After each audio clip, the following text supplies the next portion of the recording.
I think it's my personality. I just wake up every morning and I say, like, what am I doing in this world? Like, am I really this thing? Am I a songwriter? What am I? It's almost like a worldview or something. It's definitely a strange sort of headspace to be in, because I know that other people see me as a singer and a writer, and I love being a writer. Like, there's nothing I love more. I always say I could be happy and if I were ever incarcerated, as long as I had a guitar and a pencil and maybe a pen and a pad of paper. Do you feel like that of all of the parts of being a musician, that's the part that you have the least confidence in? The writing? Yeah. No, the most. What's the disconnect there? I mean, you know you're good at it, and you know people want to hear it.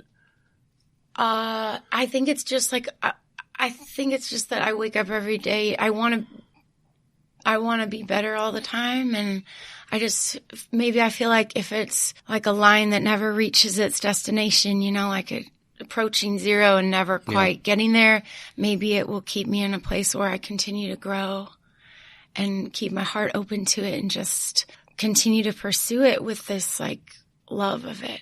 You feel like that impulse is a positive when it comes to improving? Well, I don't know if I'm wondering if maybe it is, because I don't know why it is that I wake up every morning like, what the hell am I doing? Who am I? Am I really a singer? Am I really doing this? And there's also like an element of gratitude to it too, like that I get to do this feels sometimes really like too big for me.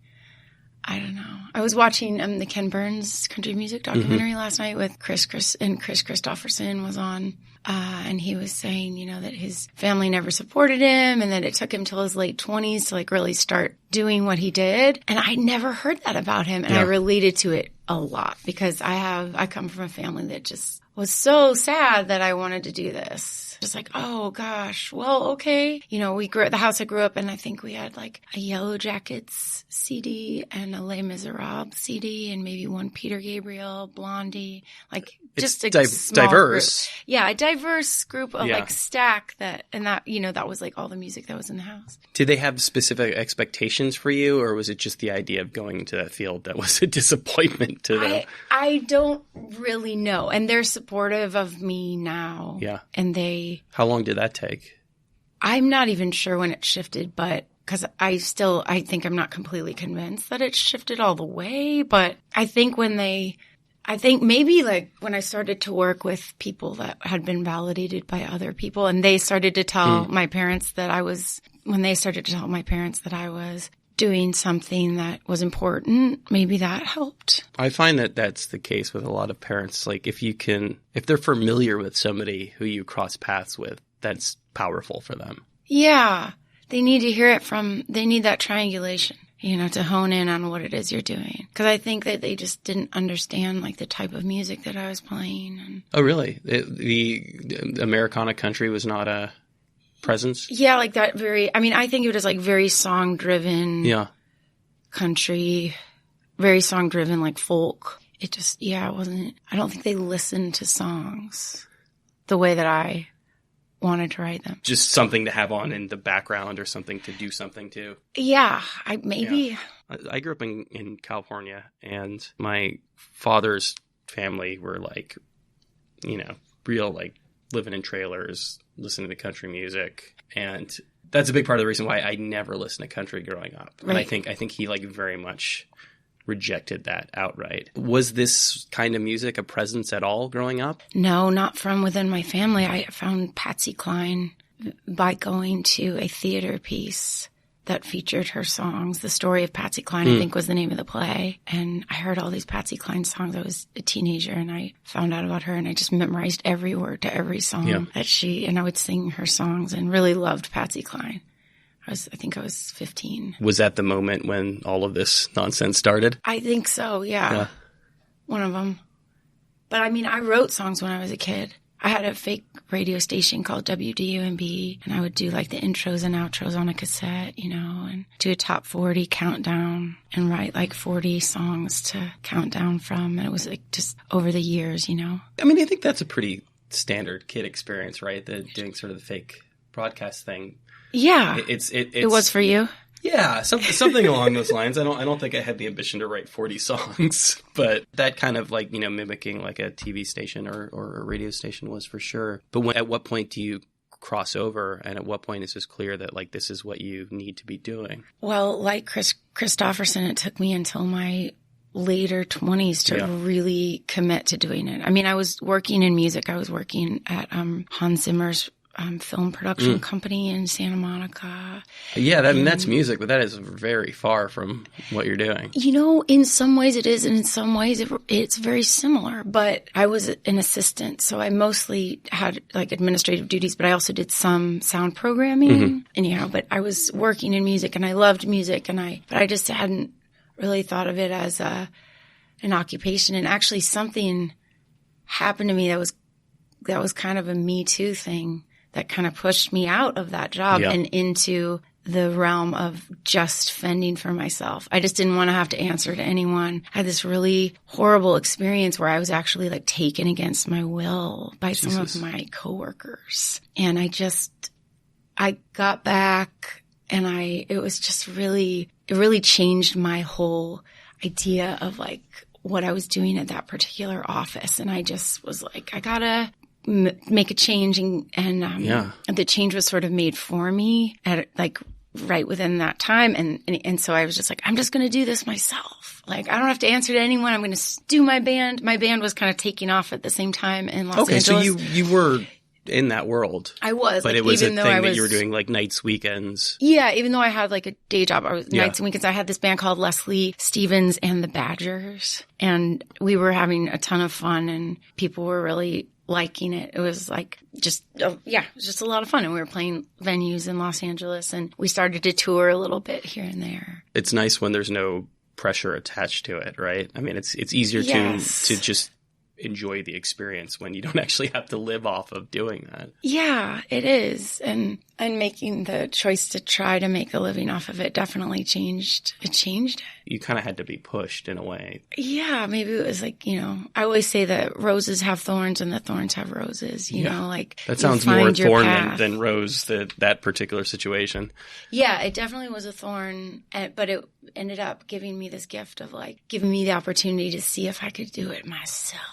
Just completely be my own boss. Just go write songs and I've definitely had jobs since. Like it wasn't full off the cliff into the world of no support. I still teach occasionally and stuff. What does that look like the day you wake up and, you've quit your job and you decide this is something you're pursuing full time? It was really fun. Yeah, freedom. It sounds like freedom, but it also sounds a little bit terrifying, just taking that first step off into a new world. Yeah, it was terrifying, but it wasn't very terrifying compared to a lot of the other terrifying things that I'd already experienced. That's fair. Yeah, that's fair. Thanks. Yeah, I guess it more like existentially terrifying than like actual, like, immediate physical harm. It sounds like you had some kind of a support group in Los Angeles, or you've been playing around. You knew people who were doing this professionally. Were there people there to help? Over the years, there have been people who have been wonderful and really been really helpful.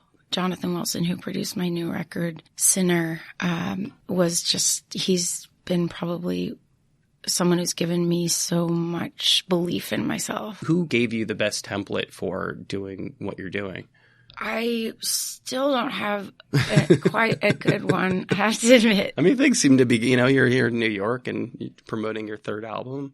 Things are going reasonably well. Yeah, and it's technically, it's like my second solo album, but it's like I've been in other bands. Sure. I've like been on other recordings. I've definitely like. But the point remains that things are going in the right direction. Yeah, I have a wonderful agent and a wonderful team of people for the first time. It was crazy to play Nashville last week and have a team in the audience. I've never played a show where I just had that means, my manager and my lawyer, attorney, which is a really big part of being a musician, your attorney. And what's that experience like playing Nashville?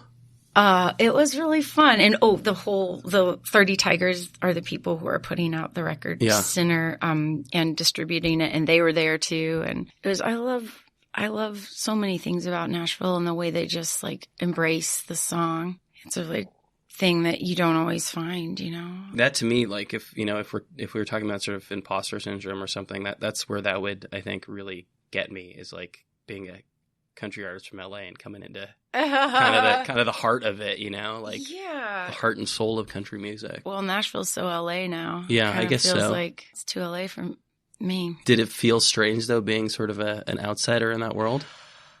Well, I mean, I guess I'm originally from. It really doesn't matter where you're from. Are you from Missouri or Missouri? You want to play, right?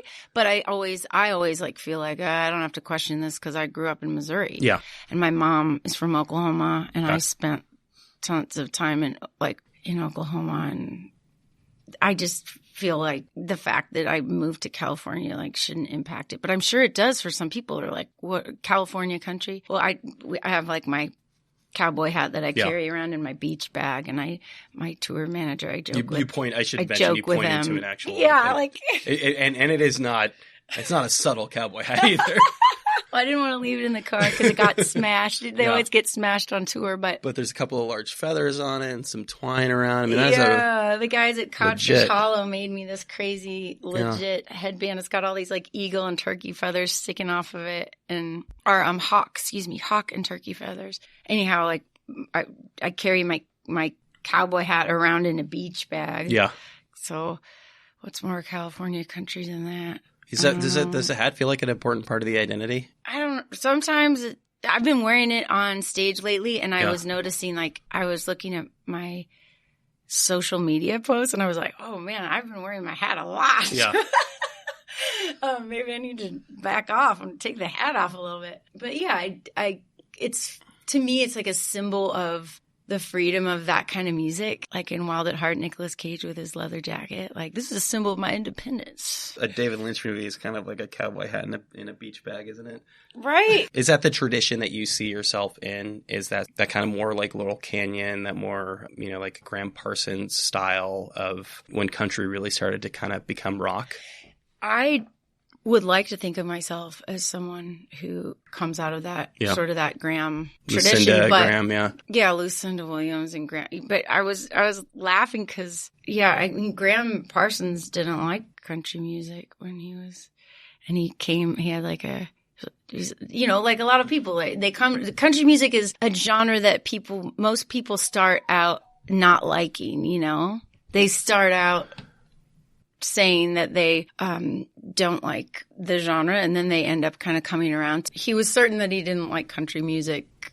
He was a musician, and he just was decidedly like against country until he heard some Hank Williams, and then had a complete change of heart. And I think Graham sort of has a reputation for like the kind of country music for people that don't like country. Or like cosmic country, Yeah, people who like rock with sort of a... Yeah, because I think that was like the fusion of rock and country, even though it sounds just like country looking back. Country's a tough one now, right? Because granted, most of probably what you'll hear on the radio is bad in most genres. I don't know, there just seems to be something like particularly bad about mainstream country. Yes. Yeah, there's still some great writing in there to me as a writer. As a songwriter, when I listen to country radio, I love the puns and the turns of phrase and the way they do certain things on country radio. But it's true that there seems to be a trend that... it's by committee in a way that a lot of other pop music is. Exactly. So people think of country music as synonymous with maybe a certain amount of closed-mindedness and a certain amount of closed-minded kind of someone who maybe hasn't been exposed to a lot of things. Yeah. I think that's kind of what people think when they, like people say like, I like all music except country. Mm-hmm. And I sort of saw that for me as a challenge. Like I started listening to country radio in part because I liked Patsy Cline, but also almost as a laugh. And then I started to love the writing and really started to get into it, and almost was like a challenge to myself. Like, what? I like all music but country. Wait, I really like this too. You knew you liked Patsy Cline at age 15, right. So you knew that there was an affinity there. Yeah. In the same way, if you go on any YouTube video for an old artist, somebody from like the 70s or 80s, the top 5 comments will all be like, oh, why isn't music like this anymore? Music's all bad now. And I think it's a sort of a similar thing where if you're somebody, and this probably is most people, and it's fine, not everyone needs to be actively engaged with music, but if you don't scratch the surface, of course you're going to be under the impression that music is just kind of terrible now, because what's fed to you is. When you sort of fall in love with this country music from 60 years ago, and all you're getting of new country is that stuff on the radio. Have you ever seen that video where they take 6 different country songs and put them into like Pro Tools, and they all have like just mix it into one big song? That's hilarious, that video. It's true to a certain degree. Yeah, or the Snap Country. Have you seen that one? No. It's like this thing where they like the beat is just the same as some pop songs too. And it is true that the way that music is acquired is different now, and streaming has been a disruptive technology that has kind of disrupted the way that artists make money, but it's also disrupted the way that people get music. So there's almost like an underbelly of, like you were saying, like you kind of have to scratch around to get down to some things with more heart, maybe. I don't know. I think there's a positive to it. When you talk about people who say, like, I like everything except for country, or I like everything except for rap or metal, I think for kids coming up now, they don't make those distinctions. They're a lot more agnostic when it comes to genre. And I think a really good example of this, I don't particularly like the song, but it was Old Country Road by Lil Nas. Old Town Road. Yeah. By Lil Nas X is like a perfect example. I don't think it's a great song, but it's a perfect example of something that, it's ostensibly a country song. I love that song. And it was the number one song for 17 it might weeks, still be. I don't know. Weeks. Yeah. It broke a lot of records. And he's really happy. He's a black gay rapper. And that makes me really happy. Yeah. Because and Red Dead Redemption, portrays a lot of racially diverse cowboys, and that is an accurate depiction of how it actually was in the West. Yeah. And people don't think of it because so many movies have kind of like taken that element out of it. And not that that's what Lil Nas is doing, but it's kind of cool to me, just like he is, whether he's doing it consciously or not. There's an element to there, and that's a nice thing about streaming and the way music is served up to us is the discovery. You don't have to work for it the way the way I guess we did. Yeah, going to record stores and flipping through albums. But the upside is like context is kind of out the window, and it's kind of just anything you like, and anything can be juxtaposed to make something new. Yeah. I like that a lot. Speaking of African-American country singers, she's actually from England. She's from Bristol, but Yola, I just played with her a couple nights ago, and she's just doing so well and blowing up. She's a country soul singer. And anyway, check her out if you haven't heard her. Was LA a good place to start your career? It's just kind of where I was.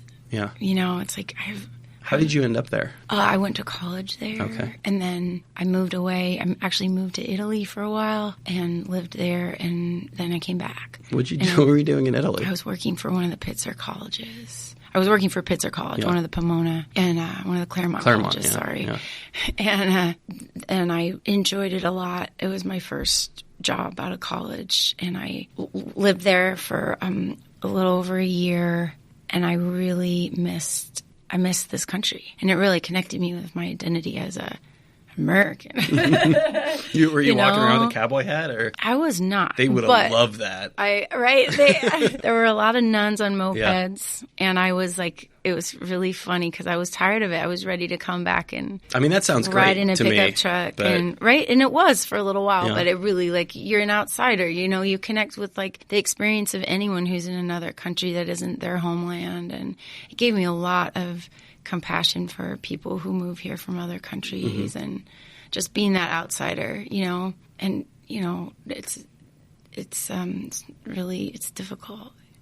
You like LA though? I do. There's a lot of amazing stuff happening in that city. It's just a giant beast, There's so much going on there. It is a bit isolating in terms of like accessibility compared to a city like this, like Manhattan, where it just feels like everyone's like right in front of you in this very like immediate way, which is so wonderful. And I miss that in LA, but I love the pastoral like elements of Los Angeles, like the hiking. Like you can be like feel like you're in the middle of nowhere hiking, even in the city of LA. If you get to the top of a mountain that's like inside the city limits, you know, and you just feel like you escape to the country and coyotes running around next to you. It's kind of that Laurel Canyon feeling, I guess. I love that feeling. What brought you back to LA? Being in Italy? Yeah, I mean, obviously you want to come back to the States, but what brought you back to Los Angeles specifically? Work still? It felt like home. Yeah.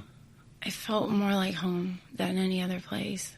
All my friends had moved to New York, or some of them lived in LA. A lot of them have joined me in LA now. That seems to be the direction everybody's moving in these days. Yeah. We're losing people. Yeah, for a while I couldn't tell which way it was going. It seemed like as many people moved to LA, moved back to New York. Starting off a music career in Los Angeles, I mean, I'm sure it has its pluses and minuses. Yeah, let's see. I played in a punk band called Zeitgeist Auto Parts. That was my first, like, real band there. Yeah. I was in a band before called A Girl Named Dick, but that was, like, just a drop in the bucket. Yep. Compared to Zeitgeist Auto Parts, that was, like, my first real band, and I had so much fun in that band. And there's a lot of similarities between punk and country, you know? Like, they say it's, like, 3 chords and a story. A lot of, like, fun experiences opening and playing with, like, legends. Like, we got to play a show with Lemmy from Motorhead and, like, all these amazing people, and the punk rock radio. There was this radio station at the time called Indie 103 would like play us on the radio, and it was super fun. It was super fun to be part of that. Steve Jones had a show on. Yeah, he would play us on a show. Yeah, that wasn't quite a fit. Well, it was for me, but you know, this is like.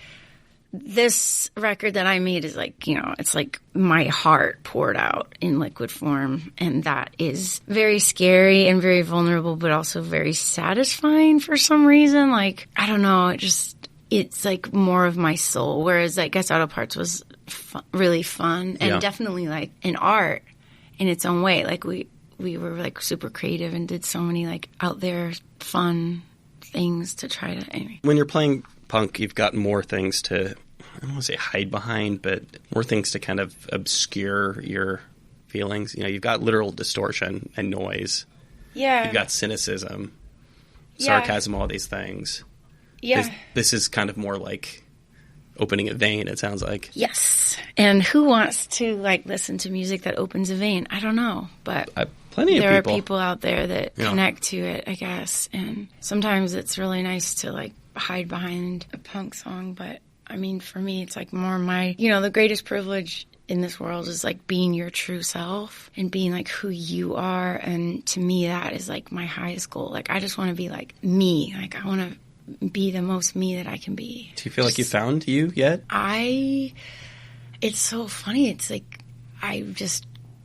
sometimes but I still hide sometimes, you know, like all of us, I think. But I definitely feel like myself in this 6-week tour has been amazing because I really had a chance to like, I feel so natural playing right now. Like, because you just like play and play and play and play. And it's like, I'm so there with the audience and I'm like experiencing it and it's having so much fun. I always joke that on stage, like, we hope you're having fun in the audience, but not as much fun as us because we're professionals. Yeah. And like, that really feels true. Like, we're just so in it. And that feels just, it feels amazing. Like, I'm not thinking about what I'm playing or thinking about what I'm singing. I'm just like one with it. And sometimes there are moments of transcendence in that like are really wonderful. So this album specifically feels more like you than anything you've done?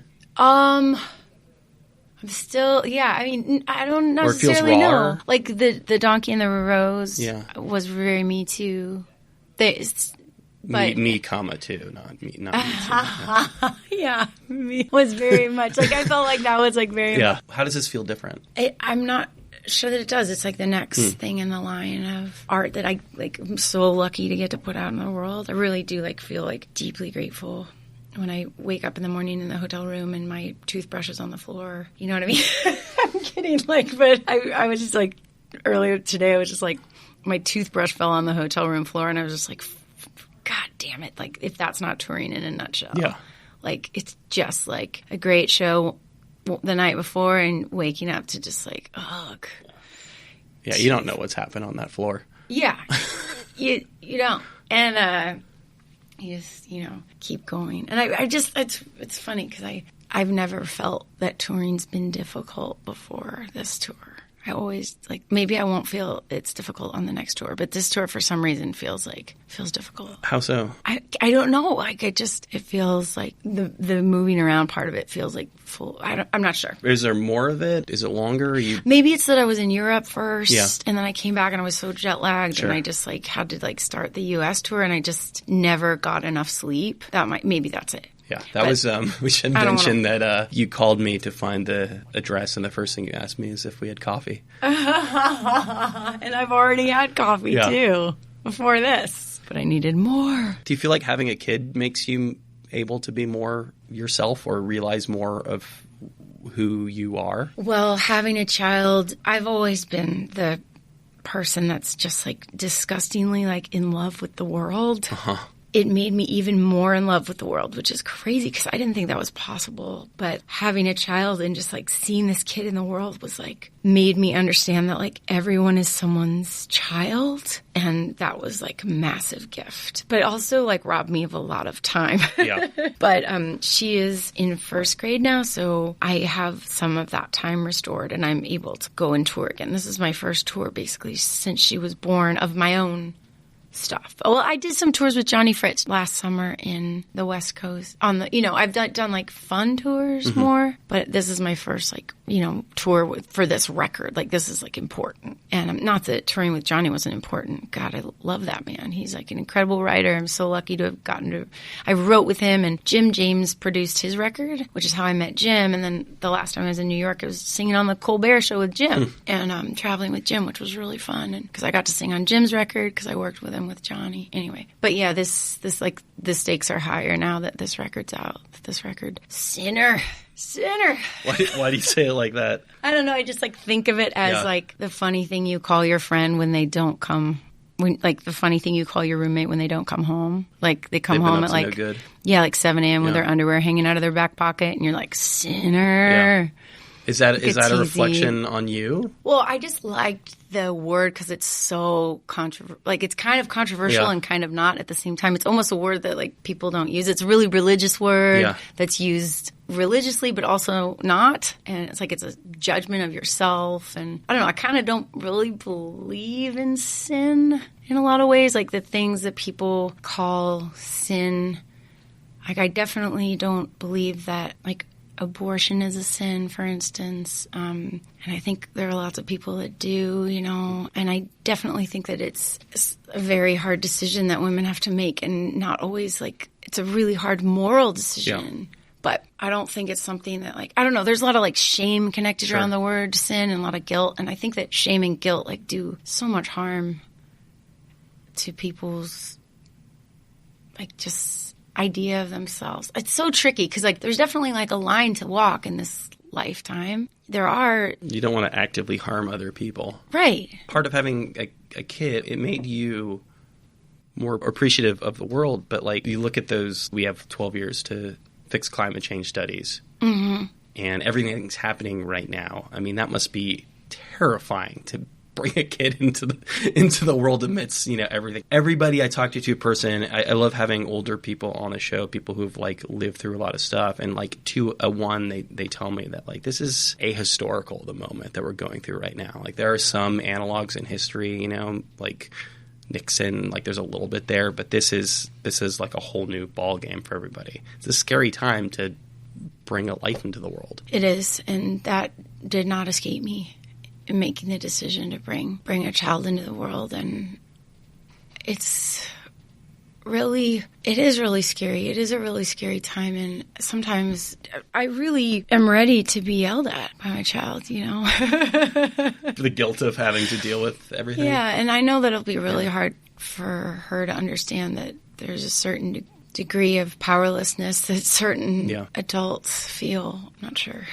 I'm not sure what to say about that, except that I really hope that we can get it under control. The fact that we didn't understand the amount of reflection that was happening from the ice back into outer space, and that now that so much of the ice is gone, it's warming up more rapidly than we expected. That is really, it's kind of like the library that didn't take into account the weight of the books, It's like just sinking slowly into, and I really hope that we can make the changes that we need to make to stop the melting of the ice and get back to... So there's a song about Pat Tillman on the record. Yes. Have you seen that movie, The Tillman Story? Okay. I think I put the album on Spotify and was listening to it, and then I saw that it was about Pat Tillman. And again, I think this is like a pretty important distinction between mainstream and sort of like indie or whatever you would call it, country. Is anytime anything in mainstream country deals with the political, it's like purely patriotic, right? Right. It's like the Toby Keith. Oh, God. Kind of. Put a boot in there. Yeah. Uh-huh. Yeah. There's obviously a lot more nuance to the story that you wanted to tell. Well, I certainly wrote it out of anger. I was angry at the government, and that is true. And it is a form of a song that comes out of that anger. And this, just in brief, the story of Pat Tillman, he became an Army Ranger. He had played for the NFL. Pat Tillman left Football. The Arizona Cardinals to go and fight in Afghanistan and was killed by friendly fire. But because of his NFL football contract, he was the most famous soldier, one of the most famous soldiers in Afghanistan. I mean, that was something that used to happen all the time, right? Like A League of Their Own is about how they had to stop playing baseball because all of the athletes went to go serve. But he's one of the few who actually did that in modern times. Yeah, and he left. The contract went to Afghanistan and was killed by friendly fire. But they held his funeral on all the major networks, making him a war hero. And they knew that he'd been killed by friendly fire. He'd been killed by, and they used it as propaganda to get other people to sign up to go over and fight.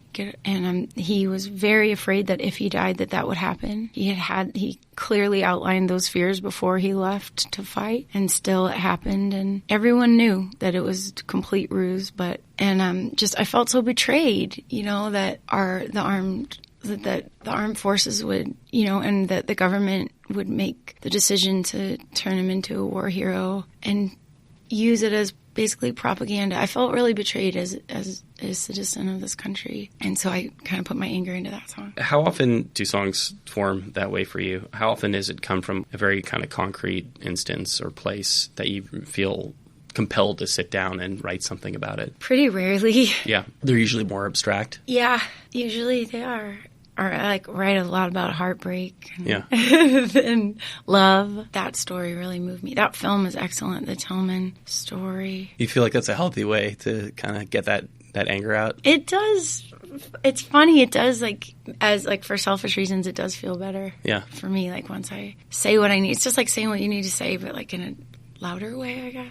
Do you channel that anger in the same way when you perform? Sometimes, yeah. Try to I try to make it real or new or collect the ideas that made me form the song and put them into that emotion, but I don't play it live much. Why? I think because it's such an angry feeling. You just don't want to put yourself in that position every night. Yeah, or I might openly weep, Yeah. While playing, which I do sometimes. It works for cat power, I mean, there is a certain appeal to that. Yeah, just own it and cry. Yeah, I mean, if you're baby. if your concern is not being genuine, then that's a way to really get to a very real place very quickly. Cry some real tears. So you teach songwriting? Sometimes, yeah. I'm not currently teaching, but I have taught a songwriting course. It's one of my favorite things to do. Is it? I love taking songwriting as a college student, and I love teaching it. It's so fun. I cannot find my teacher, Pat Caddick, if you're out there. I keep trying to find his email and search for him. I don't know what happened to him. How do you break it down and approach it analytically like that? How do you approach? Yeah, I mean, you almost have to approach it like a science, right? If you're teaching it in a class. I think, yeah, you do. If you want to teach a group of people, anything, you try to break it down. And what's so interesting to me is that so many different there's so many different ways to kind of break it down, but I love talking about truth in songwriting. That's one of my favorite things to talk to my students about. What is true and what is truth? I say, well, yeah, I don't know.